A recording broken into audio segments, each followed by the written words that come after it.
So I'm going to show you what my foam rolling routine is, and I'm going to encourage you to invest in a really good foam roller and use it in your everyday practice, just because you have a greater chance of injury if you remain tight and stiff. Not to mention it's super uncomfortable. So foam rolling, it feels good, not always, but afterwards, yes. So I'll show you the foam roller I have right here. I got this from Treadmill Factory, and I like this foam roller because it's big enough to do a total body. They do have smaller ones. I like this one because it has bigger nodules as well, so it really allows me to sit and it digs in deeper into the myofascia. It gets right into that tissue and it helps move things, relieve the lactic acid, and yeah.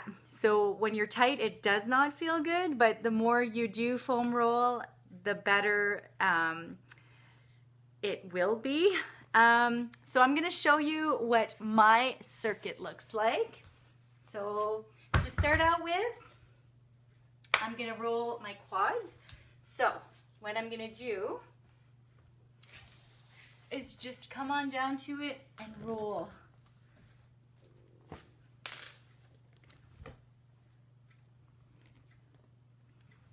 Okay, now if I show you from the side, so if I show you from the side, I just come on down to it, and I'm just gonna roll. Now, if there was any sticky points, any sticky parts, I would sit into it and let it do its thing before I start to roll slowly out of it. Next, we're going to do the back of the leg, so I'll sit on it and start into my glutes. Right, you can go one side, go more to the left.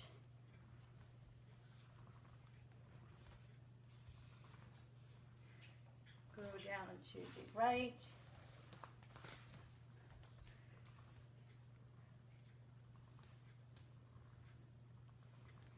Okay. Now I'm going to roll my hamstrings. Again, if there was a sticky part, I would just sit before rolling it out. Then we're going to do the backs. We're going to do our tight in the calves. So many of us are.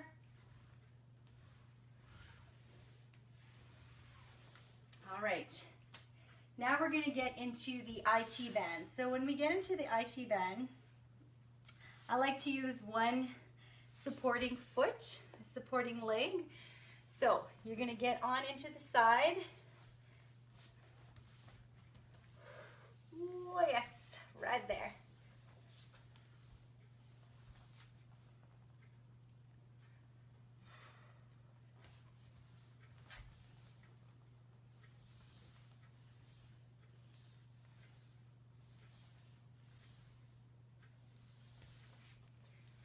Okay, and we'll do the other side.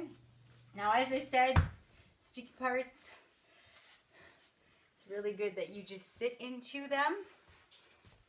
You don't push against the body. It's smarter than you.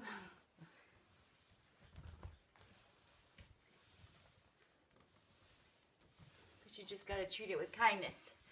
Some little TLC, and sometimes it doesn't feel too good.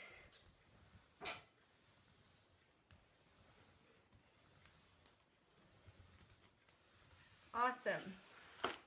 Now, we're going to work into the inner thigh. So, what I like to do is I position it at an angle, and then what I'm going to do is I'm going to lay on and just roll my way into it. Oh, and those never feel good.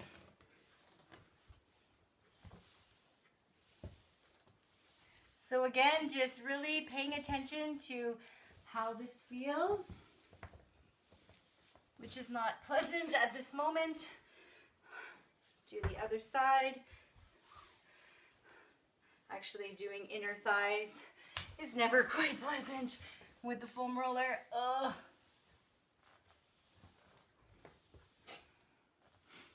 Awesome.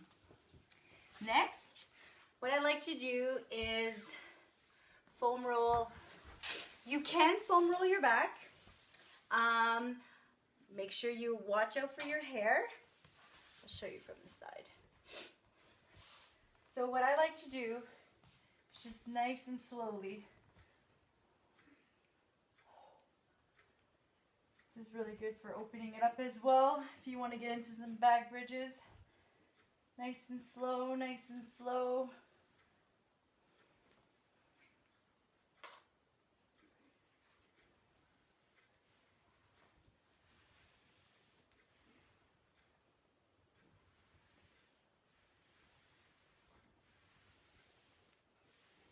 All right, and then if you want to get into your neck.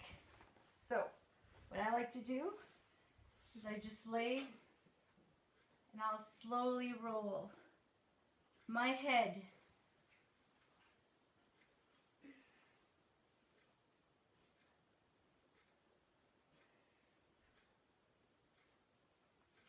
awesome.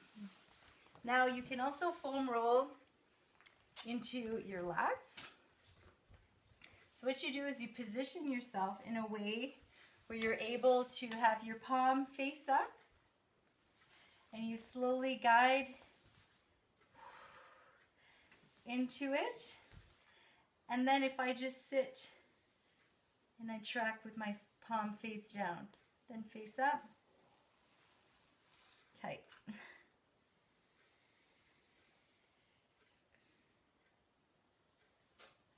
Okay. And then the other side. So again, just really listening to your body. Never push into anything that doesn't feel comfortable because you could hurt yourself. It's really just to use it at your own discretion and listening to your body. So nice and comfy. Palm down, palm up, palm down, palm up.